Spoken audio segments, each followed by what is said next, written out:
مرحبا ماہ رمضان، مرحبا ماہ رمضان، مرحبا۔ الحمد للہ رب العالمین والعاقبۃ للمتقین والصلاة والسلام علی سیدنا وسید الانبیاء والمرسلین، اما بعد فاعوذ باللہ من الشیطان الرجیم، بسم اللہ الرحمن الرحیم۔ قال اللہ تبارک و تعالی فی القرآن المجید والفرقان الحمید، فویل للمصلین، صدق اللہ العظیم، صدق رسولہ النبی الامین المتین الکریم، وَنَحْنُ عَلَى ذَلِكَ لَمِنَ الشَّاهِدِينَ وَالشَّاكِرِينَ وَالْحَمْدُ لِلَّهِ رَبِّ الْعَالَمِينَ۔ برادران ملت اسلامیہ، ہرا اسلامک چینل کے ناظرین و سامعین، السلام علیکم ورحمۃ اللہ وبرکاتہ۔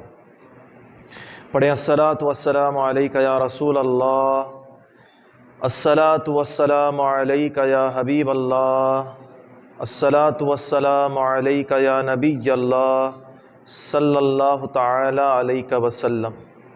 میرے پیارے آقا علیہ الصلاۃ والتسلیم کے پیارے دیوانوں، اللہ رب العزت کا کروڑوں شکر و احسان و عظیم ہے کہ آج تک ہم نے 10 تراویحوں کو ادا کیا اور آج کو 9 روزے مکمل کیے۔ الحمدللہ بے شمار مساجدوں میں اللہ کا مقدس کلام، اس کی تلاوت کی جا رہی، حفاظ کے ذریعے قرآن مقدس کو حالت نماز میں تراویح میں سنا جا رہا ہے۔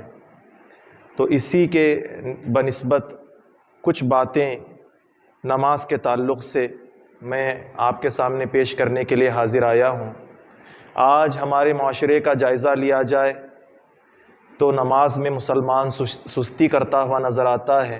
آج ہمارے معاشرے کا جائزہ لیا جائے تو مسلمان مسجد سے دوری اختیار کرتا ہوا نظر آتا ہے۔ آج ہمارے معاشرے کا جائزہ لیا جائے، طرح طرح کی خرافات میں مسلمان الجھا ہوا نظر آتا ہے۔ میرے پیارے آقا علیہ الصلاۃ والتسلیم کے پیارے دیوانوں، آپ جان لیں نماز دین کا ستون ہے۔ آقا کونین صلی اللہ علیہ وسلم نے کہا الصلاۃ عماد الدین، نماز دین کا ستون ہے۔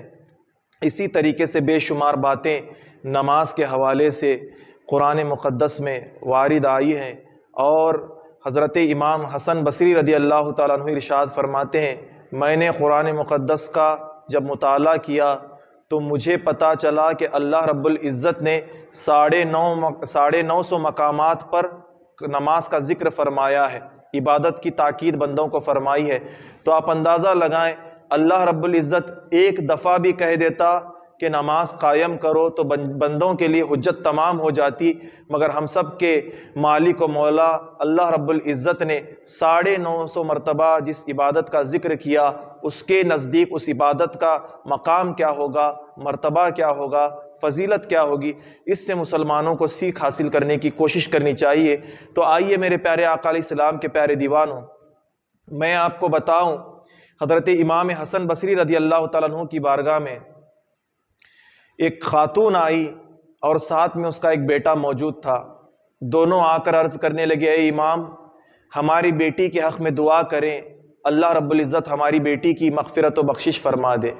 تو جوان بھی کہنے لگا، اے امام حسن بصری، میری بہن کے حق میں آپ دعا کریں، وہ انتقال کر گئی، اسے اللہ عذاب دے رہا ہے، وہ عذاب الہی میں گرفتار ہے، اگر آپ دعا کریں گے تو اللہ تعالیٰ اس کی مغفرت و بخشش فرمائے گا۔ تو امام حسن بصری رضی اللہ تعالیٰ عنہ نے پوچھا، فرمایا، بتاؤ کیا وجہ ہے کہ جس کی وجہ سے اسے عذاب دیا جا رہا ہے، عذاب نار میں اسے گرفتار کیا گیا ہے، عذاب قبر میں اسے جکڑا گیا ہے۔ جب امام حسن بصری رضی اللہ تعالیٰ عنہ نے دریافت فرمایا، وہ جوان کہنے لگا، اے امام مت پوچھئے کہ میں نے اپنے آنکھوں سے میری بہن کی قبر کا کیا حال دیکھا ہے، کیسا واقعہ میری آنکھوں کے سامنے سے گزرا ہے، میں نے کیسا اس کو سسکیاں لیتا ہوا، بلکتا ہوا، چلاتا ہوا، چیختا ہوا اپنے ان کانوں سے، اپنی ان آنکھوں سے دیکھا ہے، محسوس کیا ہے۔ امام آگے بڑھ کر کہنے لگے، بتا، میں سننا چاہتا ہوں کہ حقیقت میں تیری بہن کے ساتھ قبر میں کیا معاملہ پیش آیا، کیا واقعہ پیش آیا۔ تو وہ جوان مخاطب ہو کر امام حسن بصری سے کہنے لگا، امام بات اتنی ہے میری بہن مرض میں مبتلا ہو کر انتقال کر گئی. جب وہ انتقال کر گئی اس کی تدفین کے لیے میں نے لوگوں کو اکٹھا کیا، غسال کو بلا کر اسے غسل دیا گیا، کفن دیا گیا، اس کے جنازے کو اٹھا کر مسجد کے سمت لے جایا گیا. اس کے بعد اس کی نماز جنازہ ادا کی گئی. نماز جنازہ پڑھنے کے بعد قبرستان لے جایا گیا. لے جانے کے بعد اس کی قبر کھدی ہوئی تھی، اس قبر کے پاس لے جا کر اس کی میت کو رکھ کر اس کی قبر کے اندر کی مٹی کو برابر کیا گیا. اس کے بعد میں نے اپنی بہن کو اپنے ہاتھوں میں لے کر، اپنے باہوں میں لے کر قبر میں اتارا. قبر میں اتارنے کے بعد جیسے اسے دفنانا شروع کیا، اس پر مٹی ڈالنا شروع کیا، پوری مٹی میں نے ڈال دی. پوری مٹی سے اس کی قبر کو ڈھک دیا گیا. سارے لوگ چلے گئے. کچھ دیر میں اس کی قبر پر بیٹھا رہا، وظیفے کرتے رہا، اللہ رب العزت کا ذکر کرتا رہا، اللہ کی میں یاد کرتا رہا. اس کے بعد جب مجھے بھی محسوس ہوا کہ اب یہاں سے میرا بھی جانے کا وقت آ گیا ہے، جب میں اٹھ کر چلتا ہوا قبرستان کے باہر آیا تو مجھے اس بات کا علم ہوا کہ میرا جو روپیوں کا بٹوا میری کمر میں لگا ہوا تھا، میری جوب میں لگا ہوا تھا، وہ بٹوا گر گیا ہے، کہیں نہ کہیں گر گیا ہے. اور وہ جو دولت میں نے جمع کر رکھی تھی وہی ہمارا کل سرمایہ تھا، وہی ہمارے ضروریات کے لیے کل سرمایہ تھا. اب وہ جو پورا کا پورا مکمل کل سرمایہ صرف ہو گیا، کہیں گم ہو گیا. میں بڑا پریشان ہوا، یہاں وہاں زمین پر میں ٹٹولنے لگا، اپنی نظروں کو گھمانے لگا کہ دیکھوں تو صحیح کہ میرا بٹوا کہاں گرا، میری اشرفیوں کی تھیلی کہاں گری، میرے درہم و دینار کہاں گر گئے. اسی اسمنجس میں میں ذہن لگا کر سوچنے لگا، تلاش کرتے کرتے کہ کہاں وہ بٹوا گر گیا ہوگا. میں سوچتا رہا. اس کے بعد مجھے پتا چلا کہ جب میں اپنی بہن کو قبر میں اتار رہا تھا، ہو نہ ہو میری بہن کو قبر میں اتارتے وقت وہ بٹوا میری جیب سے کہیں گر نہ گیا ہو. جب مجھے اس بات کا علم ہوا کہ اب آخری راستہ یہی ہے کہ اس بٹوے کو حاصل کرنا ہے تو اپنی بہن کی قبر کو دوبارہ کھودنا پڑے گا. اور میرے دل نے کہا کہ اگر تو تیری بہن کی قبر نہیں کھودے گا تو تم بھوکے مر جاؤ گے، تمہارا کل سرمایہ اس کی قبر میں ختم ہو جائے گا. ایسا نہ ہو کہ تم بھوک و پیاس کو برداشت نہ کر سک کر تم بھی کہیں بیراروی کے عالم میں نہ آ جاؤ. اس نیت سے جب میرے دل نے مجھے گواہی دی، میرے دل نے پکار کر کہا کہ قبر کو دوبارہ کھود ڈالنے کے بعد بٹوے کو نکال لینا، جب بٹوا ہاتھ میں آ جائے قبر کی مٹی واپس کر دینا، قبر میں مٹی واپس ڈال دینا. جب میرے دل نے مجھ سے یہ کہا، میرے دل سے یہ گواہی بار بار آنے لگی تو میں قبر کی سمت بڑھنے لگا. جب قبر کے پاس جا کر پہنچا تو مجھے وہاں پر آو بخا کی آوازیں سنائی دے رہی تھی، چیخنے چلانے کی آوازیں سنائی دے رہی تھی. میں بڑا پریشان ہوا، ابھی تو ہم لوگ دفنا کر واپس لوٹے تھے، یہ آوازیں کہاں سے آ رہی ہیں، یہ شور کہاں سے مچ رہا ہے، یہ بچاؤ کی آوازیں کہاں سے سنائی دے رہی ہیں. اسی خیال میں نے پھر تصور کیا یہ نہ جانے آوازیں میرا وہم ہوگا، میری سوچ ہوگی، بس میں ہی ایسے سوچ رہا ہوں گا. اس نیت سے میں نے قبر کو جلدی کھودنا شروع کیا. میں نے قبر کو کھودا یہاں تک کہ میری بہن مجھے نظر نہ آ گئی. جب میں نے قبر کا ایک حصہ ایک طرف سے کھودا تو میں نے کیا دیکھا، پوری کی پوری میری بہن کی قبر آگ سے لبالب بھری ہوئی ہے. اس آگ میں میری بہن چیخ رہی ہے، چلا رہی ہے، پکار رہی ہے، مجھے یہاں سے نکالا جائے، مجھے اس آگ سے پناہ عطا کی جائے، مجھے آگ سے بچا لیا جائے. بہت سخت گرمی یہاں ہے، یہ بہت شدید آگ مجھے جلا رہی ہے، اس آگ کی میں تاب نہیں لا سک رہی ہوں، اس آگ سے مجھے نجات دلائی جائے. بار بار یہ الفاظ دہراتی جاتی. اس کو میں نے جیسی آگ میں جھلستا ہوا دیکھا، جلتا ہوا دیکھا، میں اشرفیوں کی تھیلی کو بھول گیا، میرے ہوش و حواس میں کھو بیٹھا. اپنی بہن جس کے ساتھ میں نے اپنی عمر کا ایک حصہ گزارا، جس کے ساتھ میں نے اپنی زندگی کے ایام گزارے، اپنا سارا بچپن جس کے ساتھ میں نے گزارا، جس کے روز و شب کو میں نے دیکھا تھا، وہ تو عبادت گزار تھی، وہ تو اللہ والی تھی، وہ تو نمازیں پڑھنے والی تھی. اس کے باوجود بھی اللہ نے اس کے ساتھ ایسا معاملہ کیوں کیا، عذاب نار میں اسے گرفتار کیوں کیا گیا؟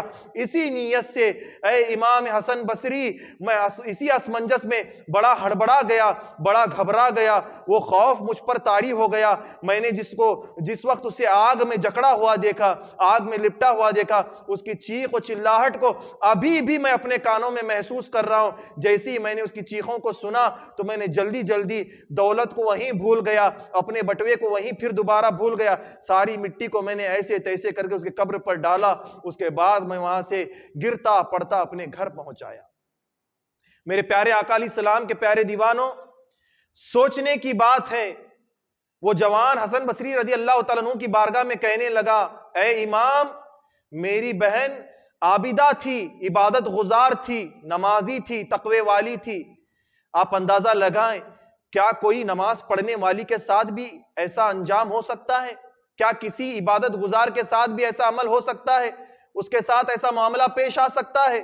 آپ غور تو کریں، اس جوان نے کہا وہ نمازی تھی، وہ عبادت گزار تھی، نمازی کے ساتھ قبر میں عذاب ہو رہا ہے، نمازی کے ساتھ قبر میں اس کے ساتھ آگ کا معاملہ کیا جا رہا ہے، آگ میں اس کو گرفتار کیا گیا ہے، آگ میں جکڑا گیا ہے۔ میرے پیارے آقا علیہ السلام کے پیارے دیوانوں، آپ غور کریں، آخر معاملہ کیا تھا، آخر پورا واقعے کا بیک گراؤنڈ کیا تھا، اس کا پورا ڈیٹیل کیا تھا، آئیے میں آپ کو بتاؤں۔ وہ جوان مخاطب ہو کر کہنے لگا، اے امام، میں نے اپنی بہن کو آگ میں دیکھا، جیسی آگ میں دیکھا وہاں سے دوڑتا ہوا آیا، آنے کے بعد سیدھے سیدھے اپنی ماں کے پاس آ کر ہانپتا ہوا کانپتا ہوا میں مخاطب ہو کر کہنے لگا، اے میری اماں، بتا تو صحیح، میں تو تجارت کی غرض سے دن بھر میں گھر سے باہر رہتا تھا، مجھے تو صرف اس بات کا علم تھا کہ میری بہن نمازی ہے، نماز پڑھنے والی ہے، مجھ سے بہتر تو ماں ہے، تو ماں ہو کر مجھے بھی جانتی ہے، میری بہن کو بھی جانتی ہے، بتا، میں تجھ سے پوچھتا ہوں کہ میری بہن نے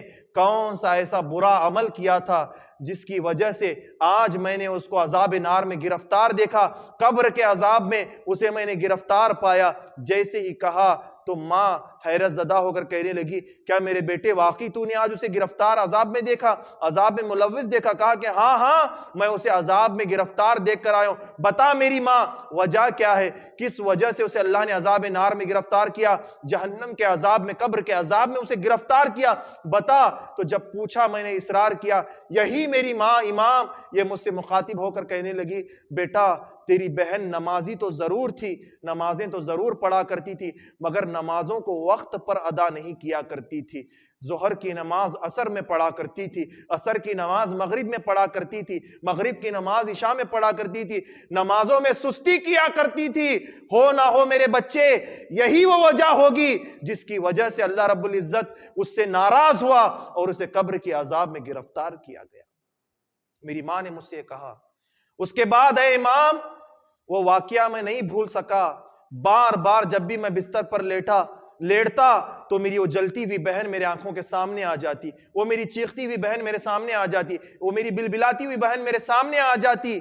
تو میں نے اور میری بہن نے مشورہ کیا کہ آپ کے پاس آتے ہیں، آپ کی بارگاہ میں آ کر آپ سے دعا کراتے ہیں، آپ اللہ کے برگزیدہ بندے ہیں، آپ اللہ کے نیک بندے ہیں، اگر آپ دعا کریں گے تو اللہ رب العزت میری بہن کی بخشش فرما دے گا، مغفرت فرما دے گا۔ اتنا جب ماں اور بیٹے نے عرض کیا، حضرت امام حسن بصری، وہ وقت کے امام، وہ حضرت مولا کائنات رضی اللہ تعالیٰ عنہم اجمعین کے خلیفہ، مخاطب ہو کر رونے لگے، زار و قطار آنکھوں سے آنسو جاری ہوئے۔ اس کے بعد اللہ کے حضور ہاتھ اٹھائے، اٹھانے کے بعد عرض کیا، مولا وہ بچی جیسی بھی تھی مگر تیری بندی تھی، مولا تیرے حبیب کی امت تھی، میں تیرا ادنا سا غلام، ادنا سا خادم حسن بصری تیری بارگاہ میں عرض گزار ہوتا ہوں، مولا التجا کرتا ہوں، یہ ماں اور اس کا بیٹا یعنی اس لڑکی کا بھائی تیری بارگاہ میں سفارش کرنے کے لیے، مجھے وسیلہ بنانے کے لیے آئے، مولا میں تیرا غلام تیری بارگاہ میں عرض کرتا ہوں،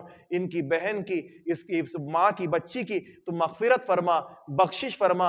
اتنا کہہ کر امام نے کہا، مجھ سے جو ہو سکا میں نے دعا کر دی، اب اللہ کے اوپر ہے، اللہ چاہے تو اس کی بخشش فرمائے، اللہ چاہے تو پھر دوبارہ اسے نار کے عذاب میں، قبر کے عذاب میں گرفتار فرمائے۔ یہ کہا، ماں اور بیٹا دونوں گھر واپس آئے۔ آنے کے بعد وہ رات گزری، جب وہ رات آئی تو دونوں ماں اور بیٹا سو گئے۔ جب سو گئے تو انہوں نے خواب میں دیکھا، جو بہن، جو بیٹی عذاب قبر میں گرفتار تھی، اب وہ جنت کے باغ میں، جنت کے جھولے میں جھولتی ہوئی نظر آ رہی ہے۔ خوش ہو گئے، بھائی خوش ہو گیا، ماں خوش ہو گئی۔ اس کے بعد کہا کہ اے میری بیٹی، اے میری بہن، بتا تو صحیح کہ تجھے میں نے اپنی آنکھوں سے قبر کے عذاب میں گرفتار دیکھا تھا، آگ میں جلتا ہوا دیکھا تھا، اچانک سے تو جنت میں کیسے آ گئی اور جنت کے جھولے میں، جنت کے باغوں میں گھوم رہی، جنت کے جھولوں میں جھول رہی، وجہ کیا ہے بتا؟ جب پوچھا تو وہ لڑکی مسکرا کر کہنے لگی، اے میرے بھائی، کیا تو آج صبح ماں کو لے کر حسن بصری کی بارگاہ میں نہیں گیا تھا؟ جب تم لوگوں نے جا کر میرا سارا معاملہ حضرت حسن بصری کی بارگاہ میں پیش کیا، جب امام حسن بصری نے اللہ کے حضور ہاتھ اٹھا کر دعا کی، وہاں انہوں نے دعا کی، یہاں اللہ رب العزت نے میری مغفرت و بخشش فرما دی۔ سبحان اللہ، بڑے ہی فضیلت کی بات ہے، فضیلت کا یہ جامع عمل ہے کہ اس دور کے لوگوں کو بھی اس بات کا علم تھا کہ اگر کسی پر آفت آتی ہے، کسی پر بلا آتی ہے، تو وہ سیدھے سیدھے اللہ والوں کی بارگاہ میں جایا کرتے تھے۔ بے شمار باتیں تراویح کے حوالے سے اس عنوان پر موجود ہیں، اگر بتاؤں تو وقت ختم ہو جائے گا۔ انشاءاللہ تعالی آنے والی نشست میں اگر موقع ملا تو اسی عنوان کو اللہ کی توفیق سے بڑھایا جائے گا۔ کہنے سننے میں کسی قسم کی غلطیاں کوتاہیاں ہوئیں تو اللہ رب العزت اپنے حبیب پاک صلی اللہ علیہ وسلم کے صدقہ و توسل سے معاف عطا فرمائے، اور بالخصوص ہم سب کو سختی کے ساتھ عبادت کرنے کی، نمازوں کی پابندی کرنے کی توفیق عطا فرمائے۔ قیام اللیل میں جو کوتاہی کر رہے ہیں، جو سستی کر رہے ہیں، نماز تراویح میں ہمیں ذوق و شوق کے ساتھ، جذبے کے ساتھ نماز تراویح پنجگانہ نماز پڑھنے کی توفیق عطا فرمائے۔ اے اللہ رب العزت ہم سب کی خطاؤں کو معاف عطا فرما، اس ماہ مقدس کے صدقے ہم سب کی مغفرت و بخشش عطا فرما، بروز قیامت اپنے اور اپنے حبیب پاک صلی اللہ علیہ وسلم کا ہم سب کو دیدار نصیب عطا فرما۔ دوران گفتگو کسی قسم کی غلطیاں ہوئیں تو اس کے حبیب کے صدقے سے معاف عطا فرمائے۔ استغفر اللہ ربی من کل ذنب و خطیئۃ واتوب الیہ وما علینا الا البلاغ۔ السلام علیکم ورحمۃ اللہ وبرکاتہ۔ سنی دعوت اسلامی کی دعوت عرش و عام کر